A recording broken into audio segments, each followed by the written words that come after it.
ሰላም ጤና ይስጥልን ተመልካቾቻችን ከአንከር ሚዲያ ዝግጅት ክፍል ያክብሮት ሰላምታችንን እናቀርባለን። ሰሞኑን በተለያዩ የአማራ ክልል አካባቢዎች የህልውና ተጋድሎ ተጠናክሮ እየተካሄደ ነው። የአብይ አህመድ አገዛዝ ከሐምሌ 8 ጀምሮ በተለያዩ የአማራ አካባቢዎች በተለይም በጎጃም በወሎ እንደዚሁ በሸዋም ከፍተኛ ወታደራዊ ተልእኮችን በማንገብ በሜካናይዝድ ኃይል የታጀበ ጥቃት መፈጸሙ የሚታወቅ ነው። ተልእኮ ፋኖውን ማዳከምና ከህወሓት ጋር ለማድረግ ለታሰበው ጦርነት ፋኖን ኃይል አስቀድሞ ማዳከም የሚል ተልእኮ የተሰጠው ይኸው ዘመቻ እስካሁን ባለው ሂደት ስኬታማ እንዳልሆነና በተቃራኒው ከፍተኛ ኪሳራ ማስተናገዱ እየተገለጸ ነው። ሰሞኑንም በተለያዩ አካባቢዎች እንደዚሁ አውደ ውጊያዎች እየተካሄዱ ነው። እነዚህን መነሻ በማድረግ በወቅታዊ የፋኖ መረጃዎች ላይ የአማራ ፋኖ ብሔራዊ ንቅናቄ ወታደራዊ ቃል አቀባይ ሻለቃ አበበ ሙላቱ መስመር ላይ ሆኖ አብሮን ይቆያል። በጣም አመሰግናለሁ ሻለቃ አበበ ሙላቱ።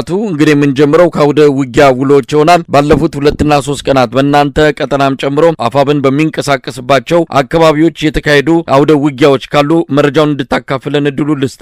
አመሰግናለሁ ጋዜጠኛ መሳይ። የአማራ ፋኖ ብሔራዊ ንቅናቄ አፋብን ኃይሎች በተለያዩ ግንባሮች የወሰዷቸውን የተወሰኑ ኦፕሬሽኖችና የግንባር ውሎችን እንደሚከተለው አቀርባለሁኝ። በጎጃም በርካታ ተጋድሎች ተደርገዋል። አገዛዙ አጸዳለሁ ደመስሳለሁ የሚል ቀቢጸ ተስፋ ይዞ በርካታ የጦር መኮንኖችን ከጀነራል ታችኛው እርከን ድረስ ያለ አዋጊ የጦር መኮንን ይዞ በርካታ እግረኛ ሰራዊት ይዞ የገባ ቢሆንም ምናልባት ንጹሃን ላይ የሚጨክን ክንድ ያለው ትላልቅ መሳሪያዎች በትላልቅ ቅንቡላዎች ህዝብን ንጹሃንን የመጨፍጨፍ አባዜ የተጠናወተው ያገዛዙ ጥምር ጦር ንጹሃን ላይና የንጹሃን ሀብት ንብረት ላይ ጥቃት ከማድረስ በዘለለ ባቀደው ልክ ፋኖን አጠፋለሁ ብሎ በተንቀሳቀሰው ልክ ሳይሳካለት ኦፕሬሽን ሁሉ የመከነበት አጋጣሚ ነው ያለው። በጎንደርም በተመሳሳይ እንደዚሁ ቀቢጸ ተስፋውን ይዞ ተንቀሳቅሷል። ግን ደግሞ በዚህም ላይ ያሰበውን ሳያሳካ ነው የቀረው። ወሎም ላይ እንደዚሁ በተመሳሳይ በርካታ ተጋድሎች እየተደረጉ ነው። ይልቁንም ፋኖን ከማጽዳት ጋር ተያይዞ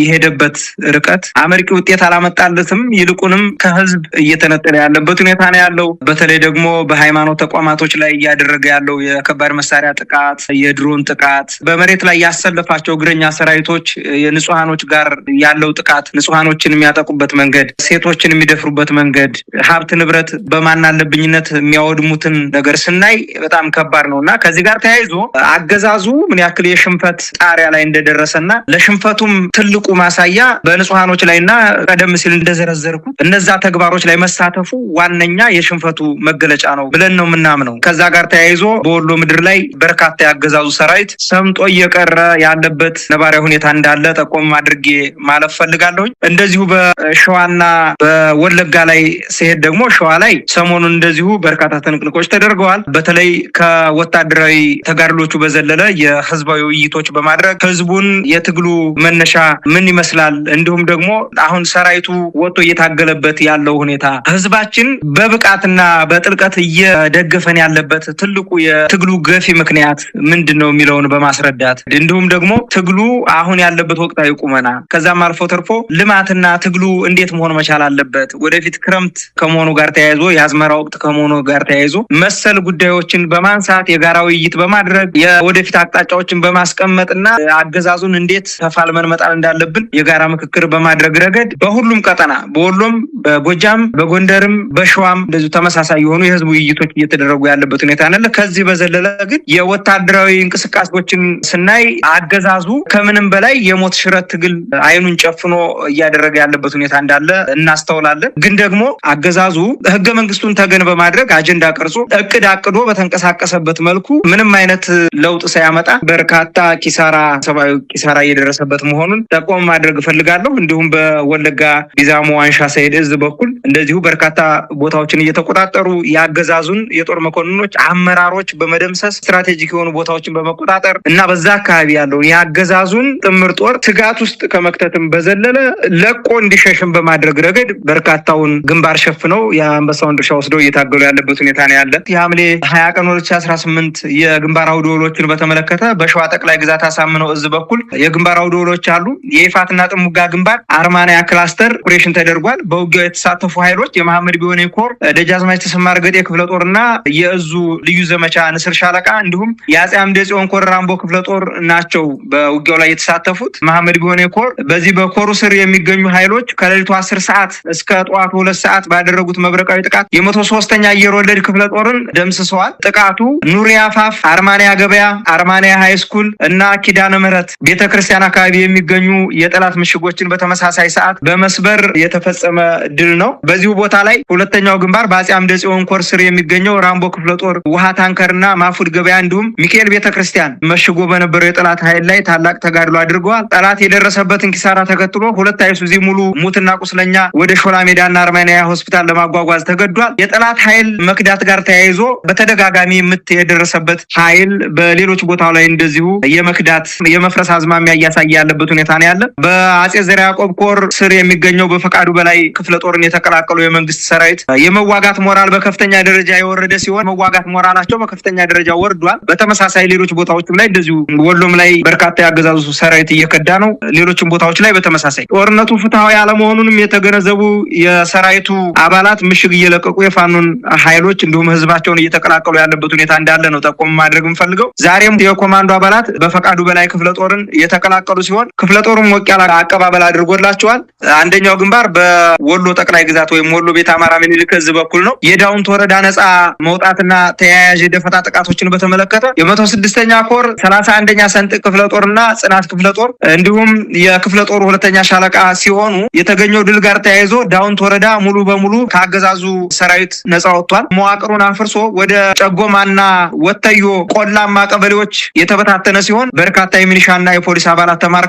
የደፈጣ እርምጃውን በተመለከተ ከዳውንት ወረዳ ከከበባ አምልጦ ወደ ዋላ ጋሸና ለመሸጋገር የሞከረውን የጠላት ኃይል ዋድላና ደላንታን በሚያገናኘው የዣጣ ድልድይ ማሽላ ሆድ በተባለ ቦታ የ31ኛ ክፍለ ጦር ሁለተኛ ሻለቃ ባደረገው የደፈጣ ጥቃት ደምስሶ በርካታ የክላሽንኮቭ መሳሪያዎችን መማረክ ተችሏል። ሌላው ለሚ ሮቢትና ደማስቆ ከተማ ነጻ መውጣት ጋር ተያይዞ የተሳተፉት ኃይሎች በዚህ አውደ ውጊያ ላይ የ105ኛ ኮር 45ኛ መብረቅ ክፍለ ጦር የደምሰው ጎሹ ሻለቃ ሲሆኑ በዚህ አውደ ውጊያ ላይ የተገኘውን ድል በተመለከተ የደምሰው ጎሹ ሻለቃ በወሰደው ድንገተኛና መብረቃዊ ጥቃት ለሚ ሮቢትና ደማስቆ ከተማን ሙሉ በሙሉ መቆጣጠር ተችሏል። በደረሰበት ከባድ ምት ጠላት ምሽጉን ለቆ ወደ ወግዲ ከተማ ያፈገፈገ ሲሆን የፋኖ ኃይሎችን በርካታ የነፍስ ወከፍ መሳሪያዎችንና የሎጂስቲክ ቁሳቁሶችን ማርከዋል።